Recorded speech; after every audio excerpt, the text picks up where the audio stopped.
Hello, welcome back to the channel. Welcome to the very first True Crime Tuesday. You don't know how excited I am about this. I've been wanting to do something like this for ages, so let's get to it. So the first case that we're going to talk about is the case of Joe Metheny, also known as the cannibal, the Hamburger killer. So Joe Metheny was born in 1955 in Maryland. To be specific, he was born in Baltimore, Maryland. Joe's father left when he was 6 years old. So Joe's mother was the one to look after him and his 5 siblings. He was one of 6. So they had a pretty big family. So later on in life, Joe falsely claimed that his mother had died, but she hadn't. He claimed that he was abused as a child by his mother. They were neglected. Him and his siblings were neglected. While she worked double shifts. She had 3 different jobs and she worked double shifts. Now obviously Joe Metheny's mother wasn't dead and she denied these allegations basically. She said that they pretty much lived in a good home. Yeah, she worked 3 different jobs, but she was doing the best and they had everything that they needed. Anyway, in 1973, Joe Metheny was 18 years old and he joined the army. He said that he served in Vietnam, but by that time, all American involvement in Vietnam had been stopped. His mother said that he was in Germany serving a tour in Germany. So we're not 100% where he was. That's okay. While Joe was in the army, this is believed to be where he got addicted to drugs. And his mother said that he would contact her not very often and she blamed it on the drugs. Anyway, when he came out of the army, Joe Metheny spent most of his time in bars and he lived with loads of different bands of homeless men in makeshift camps. He was also addicted to crack cocaine, heroin, and obviously his liquor, his alcohol. Joe, at this point, even though he was in so much of a downward slide on his life, did actually have a steady job that he went to as a forklift truck driver. I can't speak today. The people that worked with him described him as intelligent, well-spoken, and very well-mannered. This was in the This man, you can see on the photos that I've shown you, he's quite big, like big boned and big tall. He's 6'1" and large framed. That's how he was described. Skip forward a bit to 1994, where these murders began. So in July of 1994, Metheny was at work. He was doing his forklift driving and blah blah blah, and then he got off work and went home as usual, like he would always do.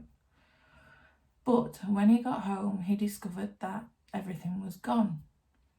His wife had gone and his 6-year-old son had gone. She had taken everything, including his 6-year-old son. So that's a bit devastating for anybody, no matter what situation that you're in. It's devastating. So, Joe Metheny said that this woman was addicted to crack cocaine anyway, and he didn't care if it was her that was gone. But the fact that she took his 6-year-old son made him really angry. There was no way, he said, this is in a statement that he made, there was no way that he could go and get his son from the social services and claim him back because of his criminal past.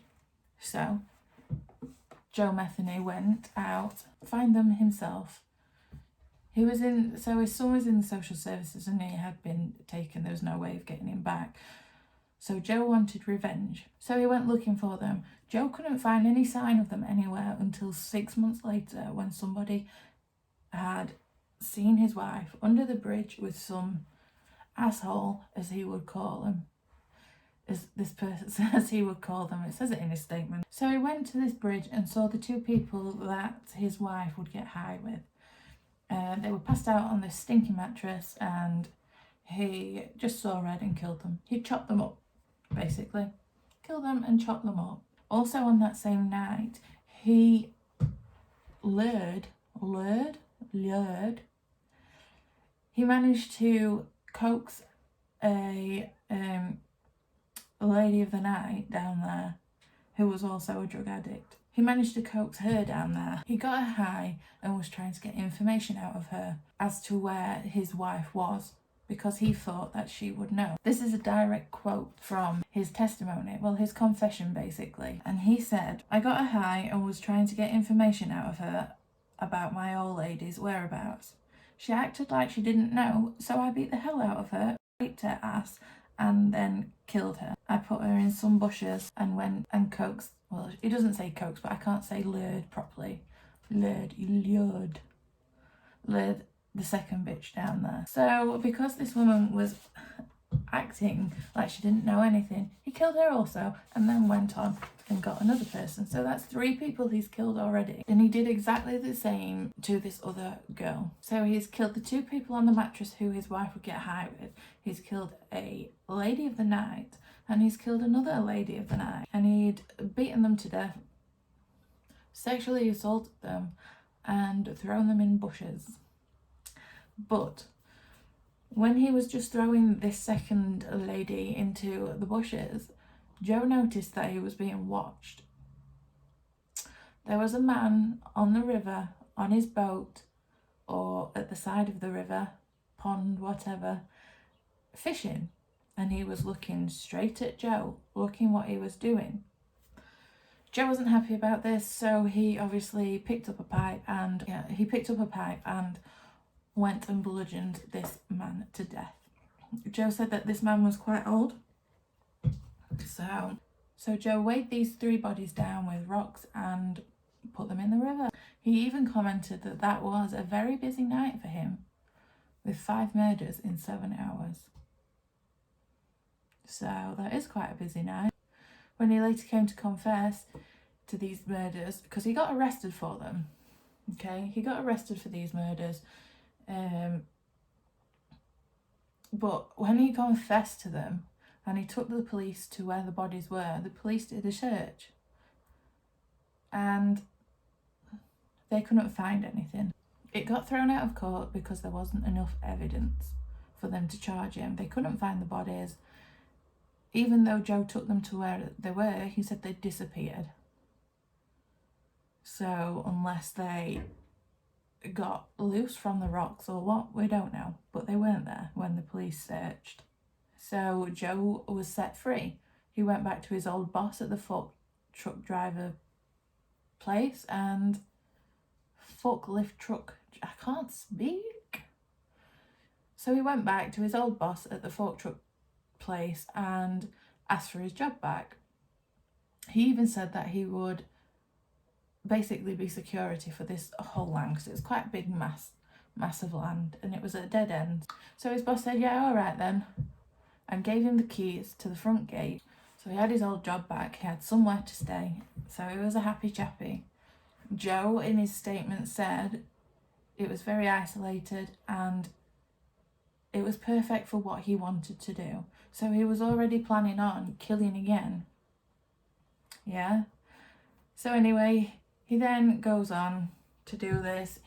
He coaxes two more ladies of the night. Prostitutes. Not sure what I can call them. He coaxes 2 more women, basically, who were selling their body, up to his trailer, and he killed them. So he butchered these 2 women, these 2 unsuspecting women who sell their bodies, and he chops them up and he puts all their body parts, their meats, whatever, he chops them up so much so and puts them in Tupperware tubs in his freezer. So he builds quite a good stock up of meat. Can you imagine how much meat a human body has got? 2 grown-ass women were chopped up and put in his freezer. Oof. Over the next couple of weeks, Joe opened up a burger van that sold hot sandwiches and all sorts. And he would sell beef and pork sandwiches and burgers and whatnot. And he would sell these sandwiches to the truck drivers, to the lorry drivers that came through for their dinner and whatnot. So he was making a profit, he was making some money. Plot twist, these burgers did not only contain pork and beef, they contained the contents of his freezer. They contained these chopped up bodies. And he said they were delicious. Everybody loved them. Unbeknownst to them, they were eating human beings. So, yeah. Joe said that the human body tastes very much like pork. And if you mix it in with pork, like animal pork, you wouldn't know the difference. Anyway, it was going good for a couple of weeks, and until Joe started running out of his special meat, as he called it.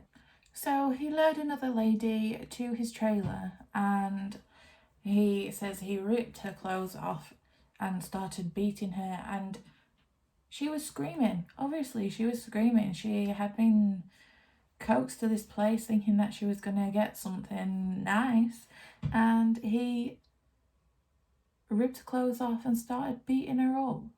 But Joe says it didn't matter if she screamed because it was so isolated, nobody knew. So he turns his back for a minute because he's going to get something. So he turns his back, and even though she's very, very injured, she manages to escape. So Joe's shouting after her, thinking, well, she's never going to get over that fence, because the fence was so tall and it had barbed wire on the top. But she got over it because it was a pallet company, and these pallets were piled up high. So she managed to climb these pallets and get over. She jumps over and went straight to the police. And when the police arrived, Joe was just stood there at his trailer and accepted the fact that he has been caught and he's going to jail. Now, when Joe got took to jail, he obviously confessed to everything. And he says that he committed 13 murders altogether, but he only got charged for 2 because they couldn't find any evidence of the other 11. So he got 50 years for the attempted murder of the lady who actually went to the police, and he got 2 consecutive life sentences. One was a life sentence and one was a death sentence to start with. That death sentence got overturned and turned into a life without parole because he said he wanted to die, that he wanted them to kill him. So anyway, in 1995, Joe was found dead in his cell. Can you imagine? I feel sorry. Obviously, I feel sorry for the victims, but I also feel sorry for all those people that he fed those bodies to. It's a perfect crime, really. Because if someone's going to eat those bodies, there's not really going to be much left of them to find. So, anyway, guys, that's it from me for the first ever True Crime Tuesdays video.